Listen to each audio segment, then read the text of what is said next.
Hey everybody, how's it going? You already know who it is. It's me, your boy Waddles here. Welcome to another fresh video.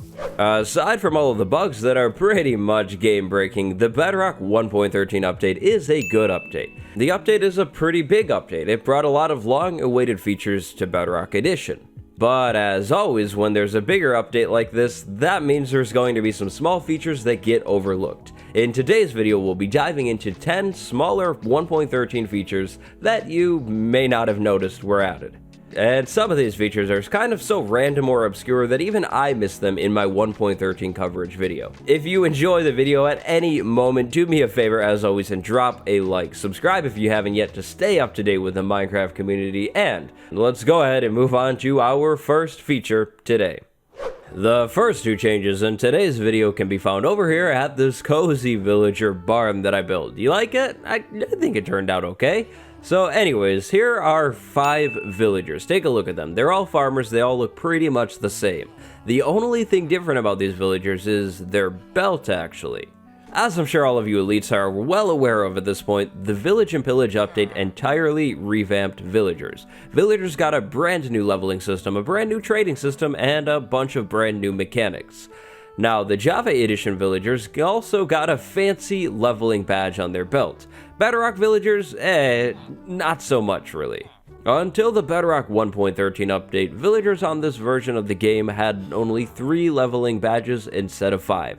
That is changed now. There are now 5 leveling badges. On screen right now, you can see each villager level and each level's badge. This is definitely a small visual change, but a really nice one. It's a whole lot easier to see which villager is which and how each villager is doing leveling wise now. Spot number 2 on our list today actually has to do with this weird looking boy right here, this master level farmer villager. I'm sorry, farmer. The 1.13 update added a really neat consumable item into the game. The item is, of course, none other than the suspicious stew. To craft a suspicious stew, you'll need 2 mushrooms, a bowl, and a flour.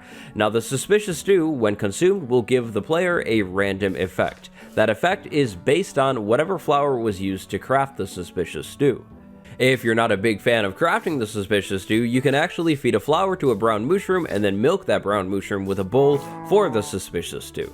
So all of that is nice, but did you know that you can actually buy the suspicious stew from a villager as well? A master level farmer villager can have a suspicious stew trade. Now, unfortunately, I've maxed out my suspicious stew trade. I'm gonna need to wait for this villager to restock. The suspicious stew that a villager sells will have a random effect, but that effect will always be the same for that villager. So this guy was always selling me night vision suspicious stews. To fully experience the third small change on our list today, you'll need to get your hands on some suspicious stews actually. So go ahead and slide into the profile toggle and then go into achievements. Start scrolling, and then scrolling, and scrolling, and eventually you'll find a brand new achievement. The 1.13 update added the time for stew achievement. To get this achievement, you'll need to give somebody a suspicious stew. So go ahead and craft one, milk one, or buy one, and then toss it to your friend and you'll get the achievement.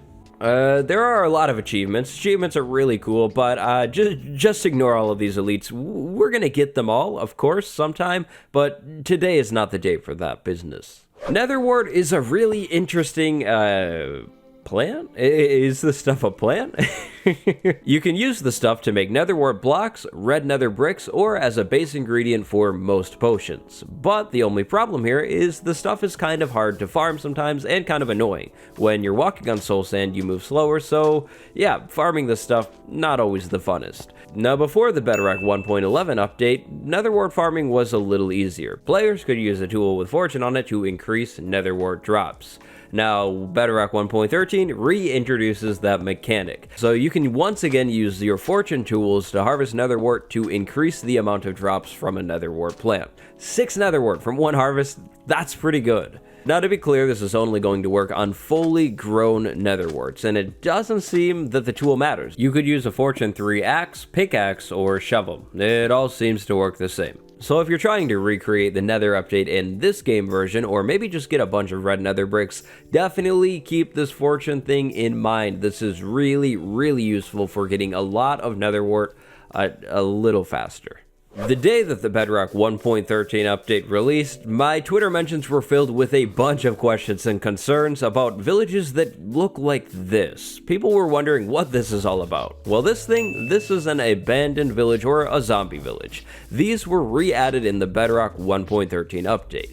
Now, to be clear, I say re-added because zombie villages were technically in the game before, but when the Village and Pillage update rolled around and updated all of the villages, these things were removed. This update sees these villages reintroduced into the game with the updated Village and Pillage structures. They look cooler than ever before. These are really awesome. Now, these villages are actually pretty rare. If you find one of these, you're pretty lucky. I'll go ahead and leave this seed and the coordinates to this village down in the description so you can check it out for yourself. Now, aside from all of the cobwebs, these villages are pretty much the same thing. You can still find chests with loot inside of these things, you can still find workstations, and you can still find bells inside of these villages. But be ready, when you come across one of these villages, there will be no villagers, there will be zombie villagers instead, and they don't really like you, so either bring a weapon or bring a bunch of potions and golden apples so you can heal these villagers up. Again, these are pretty rare, so if you find one, you are pretty lucky.